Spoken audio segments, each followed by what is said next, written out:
Hello, family, and welcome to the Church of Yah broadcast, where we believe in churching through the body throughout the communities of the world and not the building.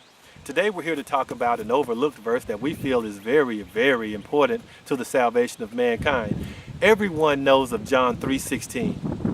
How about 3:18? That is a very, very important verse, and in my opinion, the meat of the matter. We will read John 3:16, 17, and 18, and then we will have us a brief discussion. John 3:16, for God so loved the world that he gave his only begotten Son, that whosoever believeth in him should not perish, but have everlasting life. John 3:17, for God sent not his Son into the world to condemn the world, but that the world through him might be saved. John 3:18, and our verse of our subject today. He that believeth on him is not condemned, but he that believeth not is condemned already, because he hath not believed in the name of the only begotten Son of God. Now I'm going to read that for you again. John 3:18. He that believeth on him is not condemned, but he that believeth not is condemned already, because he hath not believed in the name of the only begotten Son. You're condemned if you believeth not in the name of the only begotten Son. It says right there that the name is the whole salvation game. You're condemned without the right name.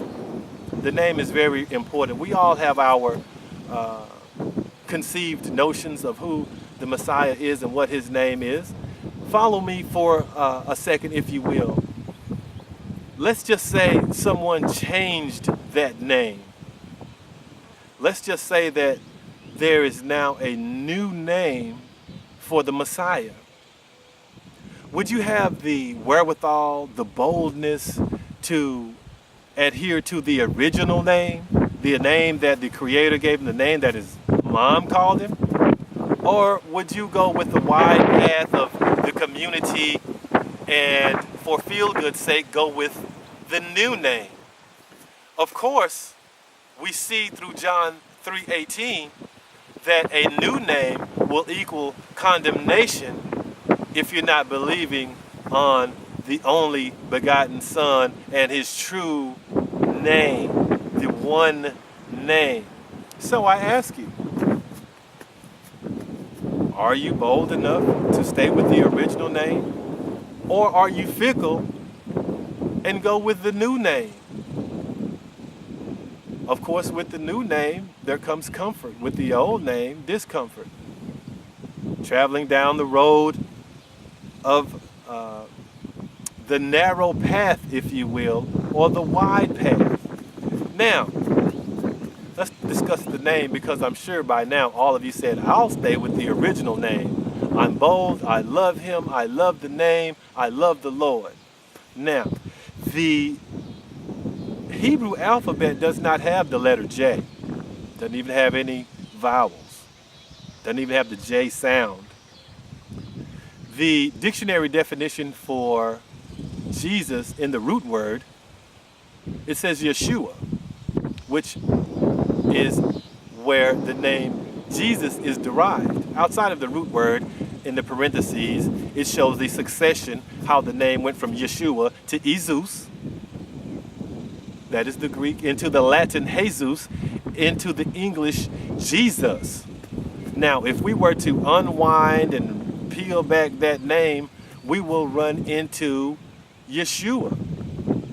Jesus is a translittered name. Now, with the question in mind that I asked you earlier, and with John 3:18 in mind, that I shall read again, he that believeth on him is not condemned, but he that believeth not is condemned already, because he has not believed in the name of the only begotten Son. Therefore, through the Church of Yah, we believe in Yeshua, which means Yah saves, and Yah as the Father. Now, of course, the Hebrew alphabet does not have vowels.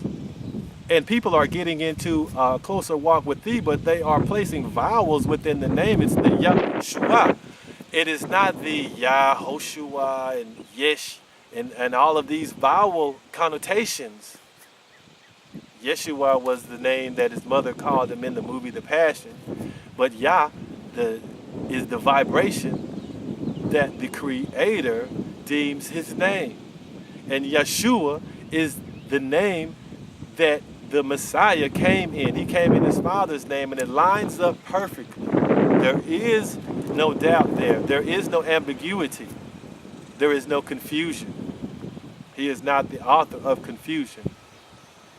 Therefore, as a result, today, the verse John 3:18, we hope enlightens you with a closer walk with thee, and we hope that it encourages you to go to your study to show yourself approved. Because if healing, teaching, preaching, salvation, everything is in the name, then we must have the correct name.